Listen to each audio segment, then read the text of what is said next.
সকাল সকাল শুভ চলে এসেছিলো, অনিকেত তো কালকে রাতে ছিল আমার সাথে। দিদান ম্যাগি করে দিয়েছিল সকালে 3জনকার জন্য, তো ম্যাগি নিয়ে এলো নিচ থেকে।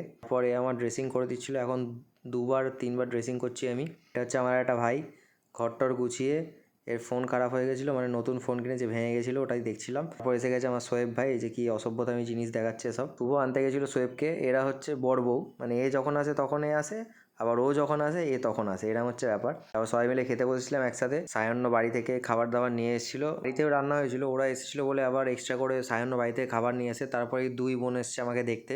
সবাই ছিল বলে আর নিচে যাইনি, ওপরেই খেয়ে নিয়েছি। সোহেব ভাই খাইয়ে দিয়েছে আজকে আমাকে। বিকেলবেলার দিকে এরা বেরিয়ে গেছিলো, আমিও বেরিয়েছিলাম এক্সরে করাতে।